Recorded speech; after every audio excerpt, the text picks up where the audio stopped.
बोलो जयकारा बोल मेरे श्री गुरु महाराज की जय।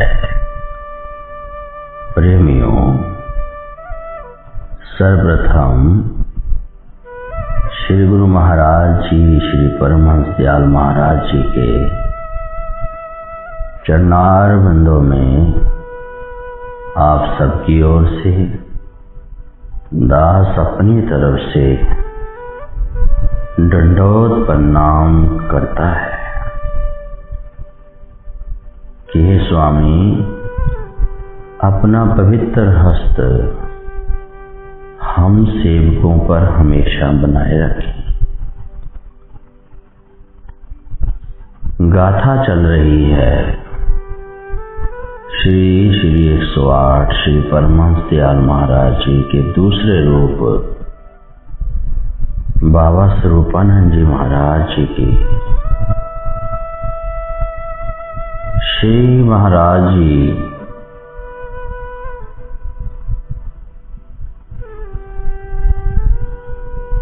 जब लक्की में पधारे,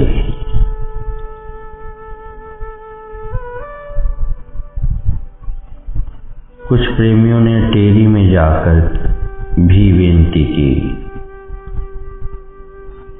तब गुरु महाराज जी उनके प्रेमवश सर्वप्रथम श्री महाराज जी की नगर लक्की जिला बन्नू में पहुंचे। गर्मी के दिन थे। लक्की निवासी प्रेमियों ने श्री गुरु महाराज जी को एक खुले दालान में, जहां केवल 4 द्वारें बनी थी, वहां ठहराया।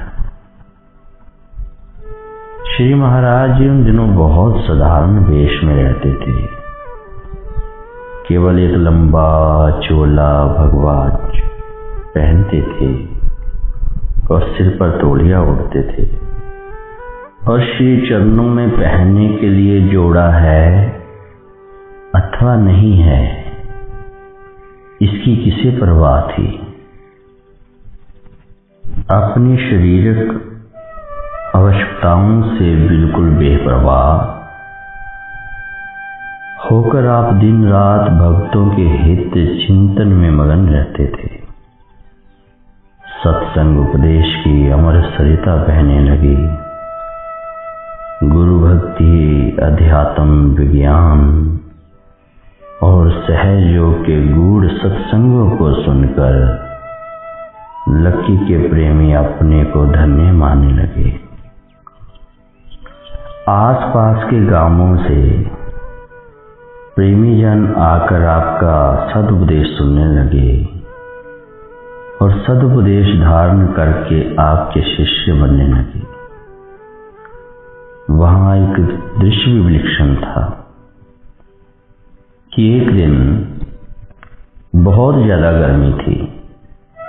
रात के समय काफी बारिश होने लगी।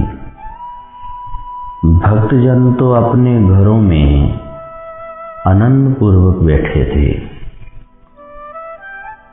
इस बात का किसी को विचार न आया कि श्री गुरु महाराज जी बाहर विराजमान हैं,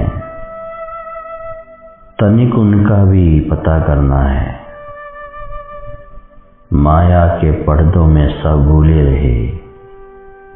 बादल गरज रहे थे, बिजली चमक रही थी और बड़ी जोर से मूसलाधार बारिश हो रही थी। यदि किसी को विचार भी आया तो मन ही मन ये सोचा कि किसी के घर में चले होंगे। कोई सेवादार वहां पहुंच गया होगा। इधर श्री महाराज जी के परम प्यारे भगत श्री हेमराज जी अभी ग्रस्त वेश में लक्की में रहते थे। समय पाकर भक्त हेमराज जी श्री चरणों में सर्वस्व अर्पण करके सन्यासी हो गए और स्वामी निज आत्मानंद जी के नाम से प्रसिद्ध हुए।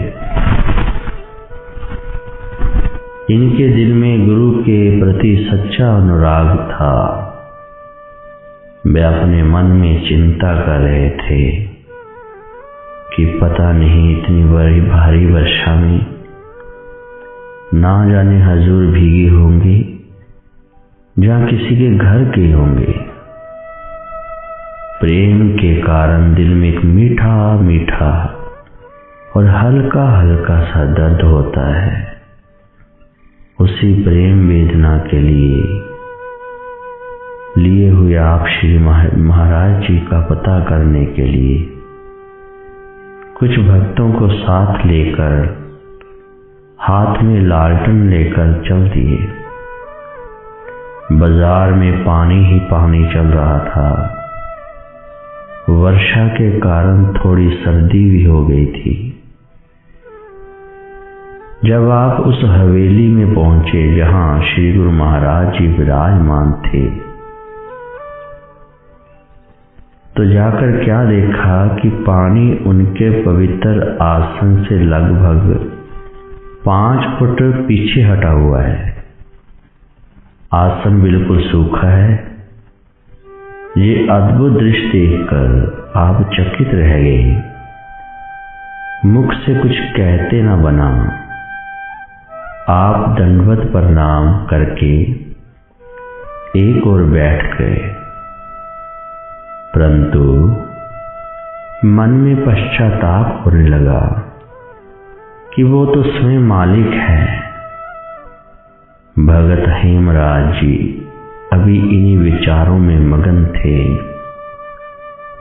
तो श्री गुरु महाराज जी ने पूछा,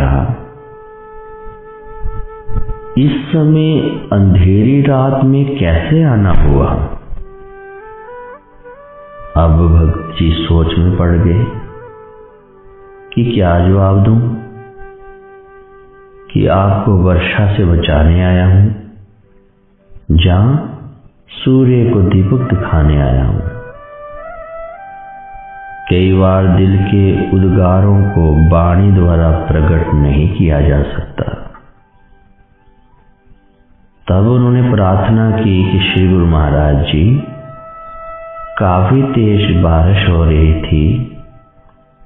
हमने सोचा कि आप खुले मैदान में बैठे हैं, आसन इत्यादि भीग गया होगा। ये विचार लेकर आए हैं कि आपको किसी मकान में ले चलें। भगत जी के ये प्रेम भरे वचन सुनकर श्री गुरु महाराज जी बोले, भाई, जहां तो वर्षा नहीं है, यदि वर्षा है तो हम चलते हैं। उस समय का नजारा भी देखने योग्य होगा।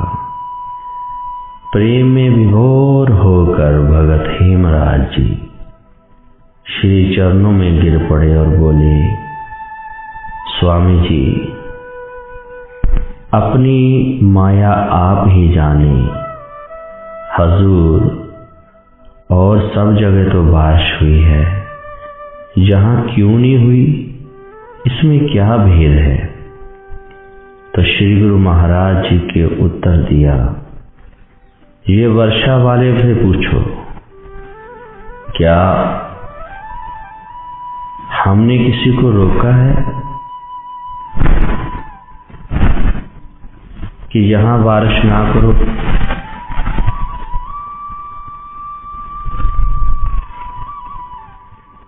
जब वे और सब स्थानों पर बारिश कर सकता है तो जहां भी वर्षा करे।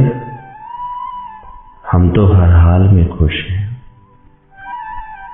श्री सद्गुरुदेव महाराज जी के मुखारबिंद से निकले हुए इन वचनों को हृदय में धारण करते हुए भगत हेमराज जी अपने साथियों समेत श्री चरणों में प्रणाम करके घर लौट आए।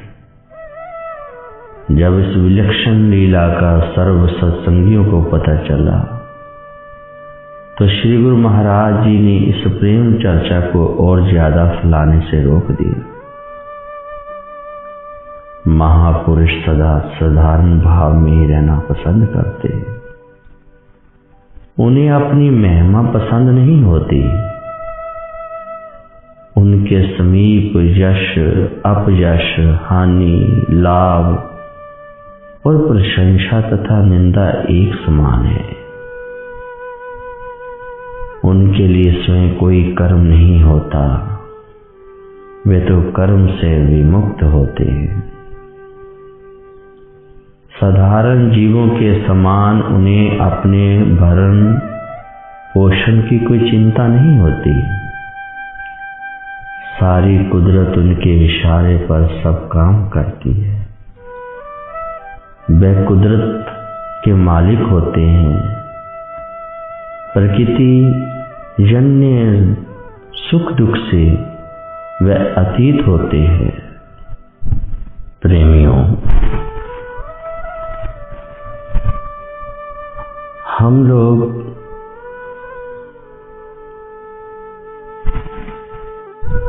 कभी कभी अपनी मंदबुद्धि से सूर्य को दीपक दिखाने वाली बात कर लेते हैं,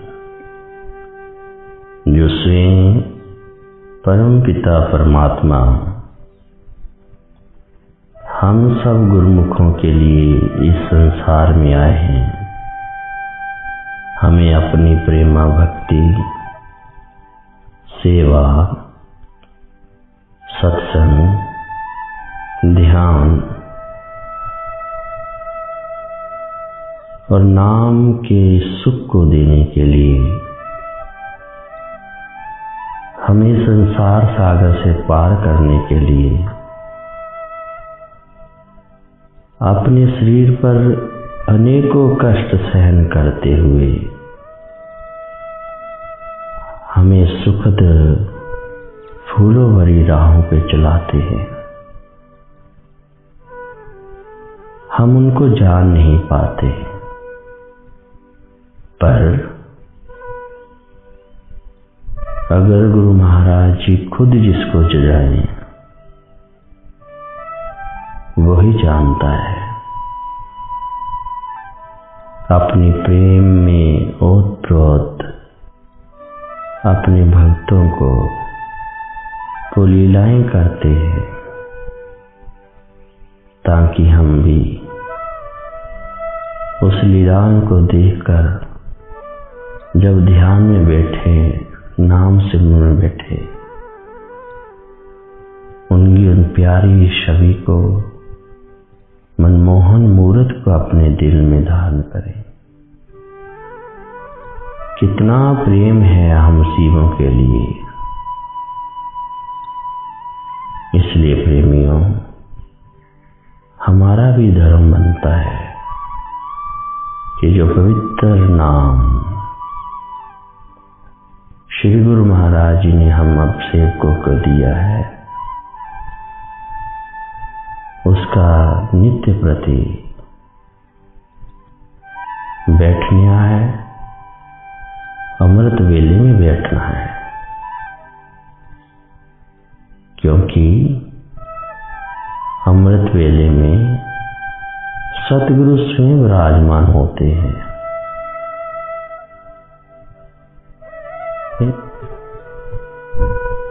और हम भी विनय करते हैं कि प्रभु हमें भी इस नाम में, अपने पवित्र नाम में रंग दो, ताकि हम भी इस संसार की दुखित माया से